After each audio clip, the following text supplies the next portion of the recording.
Hi friend, welcome to R academy. তো যে সমস্ত ক্যান্ডিডেট তোমরা ফুড এসআই এবং পিএসসি ক্লার্কশিপের জন্য প্রিপারেশন নিচ্ছো তাদের জন্য মোস্ট ইম্পর্টেন্ট তোমাদের জিকে সেট।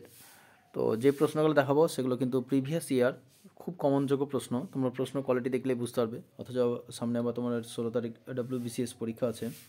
তো তোমরা একটু চাইলে একটু চোখ বলিয়ে নিতে পারো, ঠিক আছে? তো যারা নতুন আছে অবশ্যই চ্যানেলটিকে সাবস্ক্রাইব করে দেবে। চলো কথা না বাড়িয়ে আমরা ক্লাসটা শুরু করি। আর ভিডিও নিচে হোয়াটসঅ্যাপ গ্রুপ আছে, সেই গ্রুপে তোমরা জয়েনে থাকবে। তারপরে দেখো, কার নেতৃত্বে স্বাধীন ভারতের সংবিধান রচনার জন্য কমিটি গঠিত হয়?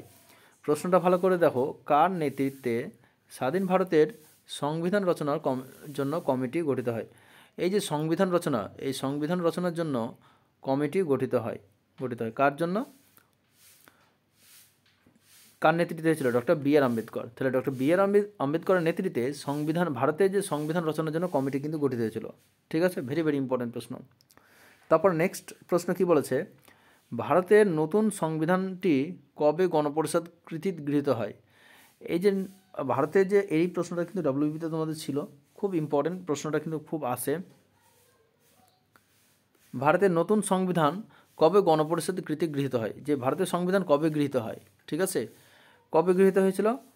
1949 সালে 26শে নভেম্বর। খুব ইম্পর্টেন্ট প্রশ্ন যদি বলা যায় তোমাদের, ঠিক আছে, খুব ইম্পর্টেন্ট প্রশ্ন। তাহলে ভারতের সংবিধান কবে গৃহীত হয়েছিল? 1949 সালে 26শে নভেম্বর। এটা কিন্তু 26শে ডিসেম্বর করে দেয় সবাই, কিন্তু এটা হবে 26শে নভেম্বর। ঠিক আছে, মনে রাখবে, প্রশ্নটা বারবার বলছি কারণ খুব ইম্পর্টেন্ট প্রশ্ন। তারপরে দেখো আরেকটা সেম একই প্রশ্ন, ঠিক আছে, এই প্রশ্নটা খুব ইম্পর্টেন্ট প্রশ্ন। দেখো, কবে কোন বছর থেকে স্বাধীন ভারতের সংবিধান কার্যকারিতা হয়? এই যে কার্যকরী করা হয়, ওটা গৃহীত হয়েছিল, তা এই যে গৃহীত হয়েছিল এই সালটাতে, আর কার্যকারিতা হয়েছিল কত সালে? দেখো, 1950 সালে 26শে জানুয়ারি। তাহলে ভারতীয় সংবিধান গৃহীত হয়েছিল কত সালে? 1949 সালে 26শে নভেম্বর। হ্যাঁ, আর তার 2 মাস তোমার পরে তোমার হয়েছিল, দেখো, 1950 সালে 26শে জানুয়ারি। তাহলে ভারতীয় সংবিধান গৃহীত হয়েছিল 1949 সালে 26শে নভেম্বর। আর ভারতীয় সংবিধান কার্যকারিতা হয়েছিল কত সালে? 1950 সালে 26শে জানুয়ারি। খুব ইম্পর্টেন্ট প্রশ্ন কিন্তু, ঠিক আছে, এটা ভেরি ভেরি ইম্পর্টেন্ট প্রশ্ন দুটো। তারপর নেক্সট প্রশ্ন দেখো, ভারতের প্রজাতন্ত্র কবে শুরু হয়? তাহলে ভারতের প্রজাতন্ত্র কবে শুরু হয়? তাহলে 1950 সালে 26শে জানুয়ারি। তাহলে এই যে এটা প্রশ্ন পড়তে পারে যে প্রজাতন্ত্র দিবস কবে পালিত হয়? তাহলে 26শে জানুয়ারি, কত সালে? 26শে জানুয়ারি, ঠিক আছে। আর একটা প্রশ্ন যেটা কত সালে? 1950 সালে। এটা দুটো মনে রাখবে, ঠিক আছে, খুব ইম্পর্টেন্ট প্রশ্ন কিন্তু এই দুটো। চলো নেক্সট প্রশ্ন কি আছে দেখো, কি বলেছে, স্বাধীন ভারতের প্রথম ভারতীয় লর্ড মাউন্ট ব্যাটেনের পরে গভর্নর জেনারেল কে হন? খুব ইম্পর্টেন্ট প্রশ্ন। এই যে স্বাধীন ভারতের প্রথম গভর্নর জেনারেল কে ছিলেন? লর্ড মাউন্ট ব্যাটেন, ঠিক আছে। এরপরে কে ছিলেন? ঠিক আছে, এরপরে কে ছিলেন গভর্নর জেনারেল? এটা কিন্তু ভারতীয় শ্রী চক্রবর্তী রাজাগোপালাচারী, ঠিক আছে, খুব ইম্পর্টেন্ট প্রশ্ন। এখান থেকে কিন্তু প্রশ্ন কিন্তু খুব আসে যে স্বাধীন ভারতের প্রথম গভর্নর জেনারেল কে ছিলেন? Lord Mount Batten. এই যে লর্ড মাউন্ট ব্যাটেন, ঠিক আছে। আর এই লর্ড মাউন্ট ব্যাটেনের পরে কে ছিলেন? এই চক্রবর্তী রাজাগোপালাচারী। এই দুটো কিন্তু মনে রাখবো, খুব ইম্পর্টেন্ট প্রশ্ন, এটা আর এটা, ঠিক আছে। এই শ্রী চক্রবর্তী রাজাগোপালাচারী এ ছিলেন ভারতীয়, ঠিক আছে, এটা ছিলেন ভারতীয় বললে এটা হবে। আর যদি বলা হয় বিদেশি বিদেশি যে ছিলেন চক্রবর্তী লর্ড মাউন্ট ব্যাটেন, এখানে বিদেশি দেওয়া নাও থাকতে পারে, বলতে পারে স্বাধীন ভারতের গভর্নর জেনারেল কে ছিলেন? লর্ড মাউন্ট ব্যাটেন, ঠিক আছে। আর ভারতীয় হলে ভারতীয় বলে দেবে। তারপর নেক্সট প্রশ্ন দেখো, পৃথিবীর বৃহত্তম উপমহাসাগরের নাম কি? তাহলে পৃথিবীর বৃহত্তম উপমহাসাগরের নাম কি?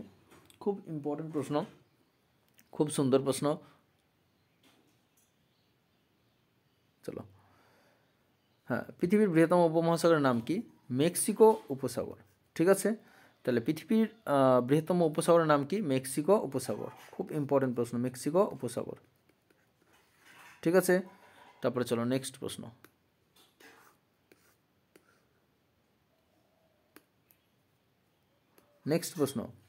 ভারতে কোন শহরকে হ্রদগাড়ি বলা হয়?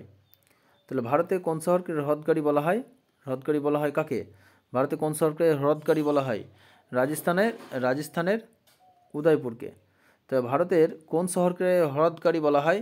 রাজস্থানের উদয়পুরকে। রাজস্থানের উদয়পুরকে বলা হয় হ্রদকারী বলা হয়। ভেরি ভেরি ইম্পর্টেন্ট প্রশ্ন, ঠিক আছে। তাহলে প্রশ্ন কী আছে, ভারতের কোন শহরকে হ্রদকারী বলা হয়? রাজস্থানের উদয়পুরকে। খুব ইম্পর্টেন্ট প্রশ্ন কিন্তু, ঠিক আছে, খুব ইম্পর্টেন্ট প্রশ্ন যে ভারতের কোন শহরকে হ্রদকারী বলা হয়? রাজস্থানের উদয়পুরকে বলা হয় কিন্তু হ্রদকারী বলা হয়, ঠিক আছে, রাজস্থানের উদয়পুরকে হ্রদকারী বলা হয়। তারপর নেক্সট প্রশ্ন দেখো কী আছে,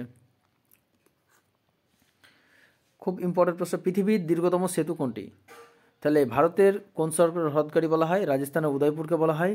তারপরে ভারতের দীর্ঘতম সেতু, ঠিক আছে, ডাব্লিউপি তো তোমাদের একটা ছিলও নাই 20-তে, পশ্চিমবঙ্গের দীর্ঘতম সেতু, ঠিক আছে। এটা কিন্তু এবার দেখে রাখতে পারো, খুব ইম্পর্টেন্ট প্রশ্ন এগুলো কিন্তু ফুড এসআইয়ের জন্য প্লাস পিএসসি ক্লার্কশিপের জন্য। তো পৃথিবীর দীর্ঘতম সেতু কোনটি? নিউ ইয়র্কে ভারাজনে নেরোজ, ঠিক আছে, নেরোজ। পৃথিবীর দীর্ঘতম সেতু হচ্ছে কোথায় অবস্থিত? নিউ ইয়র্কে অবস্থিত। সে নাম কি? নেরোজ, ঠিক আছে, নিউ ইয়র্কে ভারাজনে নেরোজ। তারপর নেক্সট প্রশ্ন কি আছে,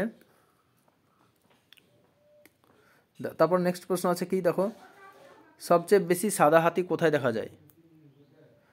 সবচেয়ে বেশি সাদা হাতি কোথায় দেখতে পাওয়া যায়? সবচেয়ে সাদা হাতি কোথায় দেখতে পাওয়া যায়?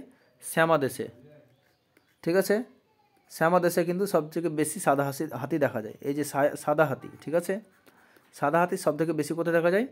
শ্যামা দেশে। তারপর নেক্সট প্রশ্ন দেখো কি আছে, পৃথিবীর কোন নদীতে মাছ নেই? তাহলে পৃথিবীর কোন নদীতে মাছ নেই? কোন নদীতে মাছ নেই? জর্ডান সিতে, জর্ডান নদীতে কিন্তু মাছ নেই, ঠিক আছে, ভেরি ভেরি ইম্পর্টেন্ট প্রশ্ন কিন্তু এটা। তাহলে পৃথিবীর কোন নদীতে মাছ নেই? জর্ডান নদীতে, ঠিক আছে, খুব ইম্পর্টেন্ট প্রশ্ন কিন্তু, পৃথিবীর কোন নদীতে মাছ নেই? জর্ডান নদীতে। তারপর নেক্সট প্রশ্ন দেখো কি আছে, উলফ্রাস কি? উলফ্রাস কি? এক প্রকার খনিজ আকরিক। উলফ্রাস হচ্ছে এক প্রকার খনিজ আকরিক, ঠিক আছে। তো উলফ্রাস কি? এক প্রকার খনিজ আকরিক। খুব ইম্পর্টেন্ট প্রশ্ন, উলফ্রাস কি? এক প্রকার খনিজ আকরিক, খুব ইম্পর্টেন্ট প্রশ্ন।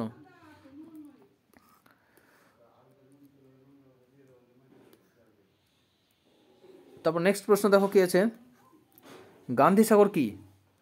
গান্ধী সাগর এক প্রকার বাঁধের নাম, ঠিক আছে, গান্ধী সাগর হচ্ছে একটা বাঁধের নাম, খুব ইম্পর্টেন্ট প্রশ্ন কিন্তু।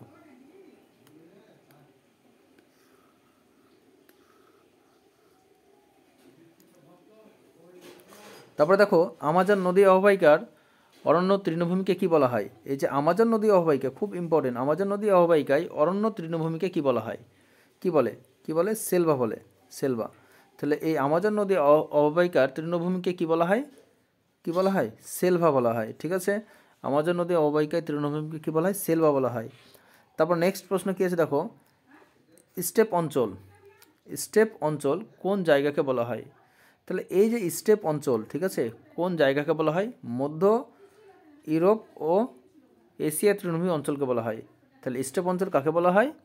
মধ্য ইউরোপ ও এশিয়া তৃণভূমি অঞ্চলকে স্টেপ অঞ্চল বলা হয়। খুব ইম্পর্টেন্ট প্রশ্ন। তাহলে স্টেপ অঞ্চল কোন দেশের মধ্যে আছে? মহাদেশের মধ্যে ইউরোপ এবং এশিয়া, ঠিক আছে, ইউরোপ এবং এশিয়ার মধ্যে কিন্তু আছে। তারপর নেক্সট লাস্ট প্রশ্ন, খুব ইম্পর্টেন্ট প্রশ্ন, খুব বাস্তব প্রশ্নটা, কে গান্ধীবরী নামে খ্যাত? কে গান্ধীবরী নামে খ্যাত? মাতঙ্গিনী হাজরা। তাহলে কে গান্ধীবরী নামে খ্যাত? মাতঙ্গিনী হাজরা, ঠিক আছে, গান্ধীবরী নামে কি খ্যাত? মাতঙ্গিনী হাজরা নামে গান্ধীবরী নামে খ্যাত। তো আজকের প্রশ্ন এই পর্যন্তই। যদি ভালো লাগে অবশ্যই বন্ধুর মধ্যে একটু শেয়ার করে দিবে। তো আমরা নেক্সট প্রশ্ন কিন্তু আরও এর থেকে ভালো ভালো প্রশ্ন নিয়ে আসার চেষ্টা করব। আজকের ভিডিওটা এই পর্যন্তই, ধন্যবাদ।